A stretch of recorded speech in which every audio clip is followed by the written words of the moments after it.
Let's take a look at this letter from Janiecia Briggs where she talks about what happened in the night of her murder case, talk a little true crime, and learn how to get some free stuff. Hey y'all, it's Kelly with The Woman Condemned. We got this letter from Janiecia Briggs that we talked about on the blog, where this is the one where she writes her side of the story, her confession, if you will, and she asked that I share it with my readers.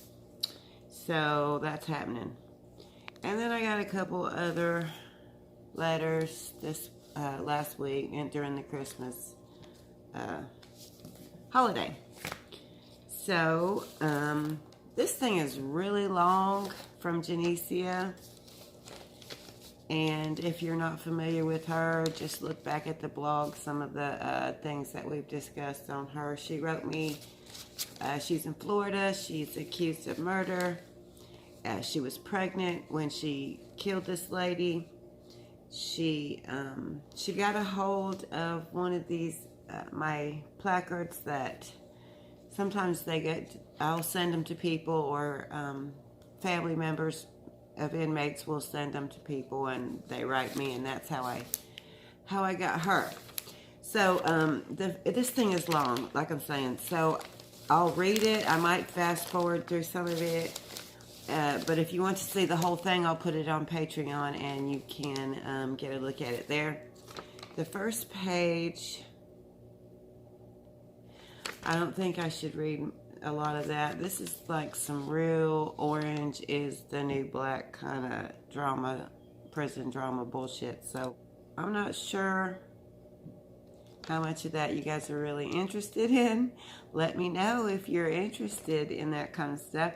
But it's about her cellmate and another inmate at that prison we've talked about, and talks about some books she's writing and she hopes to publish, etc. Okay? Now, this is her confession letter, 3 pages written front and back.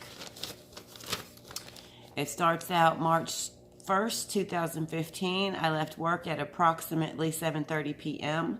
I went to the movies, still dressed in my work scrubs, and watched a movie called The Kingsman. After the movie, on my way home, I called my cousin Kersha Reed. She explained to me that she was in town. She is a truck driver and almost never in town, so I told her we just had to meet. She explained she was out tonight. She was going out tonight to a club called Why Not?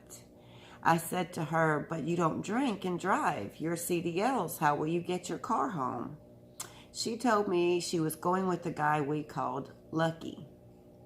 His real name is Bobby McMillan. I said, I'll drive you both so that you may enjoy yourselves. And I get to see you. I was 5.5, I think that's a 5, unless it's an 8, months pregnant, so I couldn't drink. It was supposed to be simple. Yet, by the time we all met up at my house, it was close to 12 a.m. Why Not was approximately 30 minutes away from my house, and it closed at 1. So Lucky decided to go around the corner to the Elks Club, which was closer and didn't close until 2.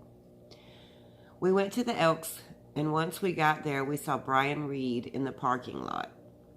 Brian was Kersha Reed's ex-husband. Kersha, my cousin, wanted to leave. Lucky convinced her to stay. We went into the club. Kersha ordered a drink. I got a water. Kersha and I went and took photos and then went to find seats. Kersha starts telling me to look at something on her phone. Kersha stands up, and so do I. I read her phone messages. They said, I see you. No windows. I see you and you're dead. 3 text messages came to her phone from a number she did not know.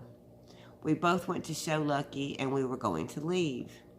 Lucky grabs Kersha and attempts to dance with her, but she is trying to show him the text messages because she's worried. We all are looking at Kersha's phone when some woman approaches and grabs Kersha's hair as she walks past. Kersha turns to face the woman, who then asks her, "What's your problem with me?" Kersha looked at the chick and says, "I don't have a problem with you. Our children are siblings." The woman says, "Yes, you do, you bitch. You called DCF on me." And then the woman dashes her drink. Well, the drink splashed me in the face. As I wipe my eyes, next thing I know, I'm being punched in the face. I hear Kersha screaming, "Oh God, no, not her. She's pregnant. She's pregnant." But I don't see Kersha. I'm trying to hold on to my belly and protect my child. I ended up on the ground screaming while I'm being jumped by 3 women. The woman who started it all named Janiecia Newman, but I didn't know that at the time. The fight in the club got broke up by security. I was put out back along with Kersha and Lucky. I started walking to the car, talking to Kersha, trying to figure out what the fuck just happened, when I hear screaming. "We out here now, ho, what's up, pussy ass ho?" I look to my left, and Janiecia is the one screaming and running right towards me. So now I'm pissed. She's not going to attack me off guard this time, I thought to myself. I passed to Lucky my pictures, money, and ID mere seconds before she attacked me. This time, I was not holding my belly. I was trying to kick her ass, and I was doing just that until her friends again joined in. Patricia Almore was Shamika's aunt, and the other girl who helped jump me, my victim, was Tanya Oliver, Janiecia Newman's friend. I didn't know any of them women at that time. When they got me to the ground and I was screaming and kicking and begging for help, Lucky managed to get to me. He had me in his arms and he ran with me. Our car was just outside the gate across the street. When I got into the car, I emptied out my purse onto the seat next to me, looking for my phone. I wanted to call and tell my baby daddy that I was headed to the hospital. That's when I noticed that I didn't have my ID, shoes, or anything. I asked Lucky for my things, to which he replied, "I dropped it on the parking lot." I was so upset I yelled at him to go get it now. He said no. I was so pissed at him, but only because I was so afraid. I'm from Detroit, where people will set your house on fire in the middle of the night. And here in Florida, they shoot it all up. Lucky and I were arguing about him losing my home address. Kersha suggested, "Let's sit here and let them leave and then go back and get it." So we waited in the car for at max 10 minutes. Kersha started the car and we stepped by the gate and rolled our windows down. None of us saw anyone, so we went inside.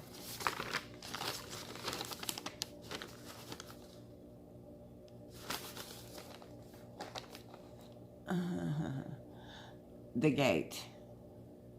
Locking the window, I spotted my things. Looking out the window, I spotted my things and said, "Stop." Kersha did. I opened the door and I heard screaming. I looked up and saw someone hanging out of a window. I slammed my door shut, and no sooner than I did, a bullet struck the car. I ducked, and that's when I was staring at my firearm sitting in the seat beside me. I grabbed my gun and inserted the clip, cocked it, and I returned fire. Everything happened so fast. I was so afraid. I went home and told my baby daddy to leave the house. It's not safe. I went to the hospital, but they would not let me in. A gunshot victim put the hospital on lockdown, not knowing it was what would later become my victim, Tanya Oliver. Shot in the head at the Elks Lounge. At approximately 1 a.m. March 2nd, 2015. I got up for the proper care of my 3 children, and I turned myself in. I told them 2 things. 1, I was defending myself, and 2, I want a lawyer. Evidence in my case was recovered from the scene. CSI reports show 3 guns were used in the Elks shooting. They said it was not self-defense because I returned to the parking lot. They say it's no way to prove who was attacking me in the fight or who shot first because Miss Oliver was shot. She was the victim, and that's that. I was forced into trial not knowing a thing about the law. A jury convicted me of first-degree premeditated murder and shooting into an occupied vehicle. The judge sentenced me to 45 years with the 20-year mandatory minimum for using a gun that was licensed and registered to me. My gun was legal, and my only sin was my desire to live. Yes, I shouldn't have returned to the parking lot, but at the time it was in hope to avoid trouble in my home where my children sleep at. The police recovered everything except my ID from the scene. My house was broken into and completely destroyed mere days after the Elks incident. I guess that just proves I was right in my attempt to go back for it. Too bad it landed me here. I know now why the woman, Janiecia Newman, and her friends attacked us that night. Janiecia Newman lost her child, a child that was fathered by Brian Reed, Kersha's husband. Was taken when someone sent DCF, the Department of Children and Families, knocking at Janieca's door. Janiecia believed it was Kersha because of them sharing the same man for 4 years prior. Little did Janiecia know Kersha was done with Brian and seeing Lucky. Kersha wanted a divorce and nothing to do with Brian, and I had nothing to do with the whole damn mess and was clueless at the time. So, that's her version. It goes on. A little bit more stuff, and then there's the beginning part, but I'll put all this on the Patreon, so if you guys want to read the rest of it, just head over to the Patreon. Also, we got a Christmas card from Robin Machuca. And that's so precious, a little cardinal. Love it, it's adorable. And then, I'm very excited to say, and I'm going to put this video up, I got a letter from Molly Jane Rowe. I am so curious about that case. It's so gross. It's so horrendous. I cannot imagine any woman doing that to a child, much less somebody from right here in my little neighborhood, in my state, my part of the state. I don't know, it's weird, but she told me I could ask her whatever I want to, and I'm going to, and I'm also going to make a separate video about this and her case, and that's going to be coming up real soon. I want to tell you guys that in February we're going to do live lunches on Instagram. I'll let you know about it a week ahead of time, and we'll pick a topic, and then we will have a live lunch. And I'm going to be giving away stuff like Kindles and books and DVDs and a lot of cool stuff. And we're going to talk about true crime and being on Snapped and how to get on those shows and how to write and all kinds of stuff.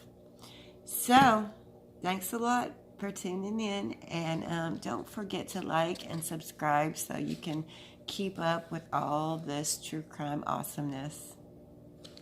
Appreciate you guys.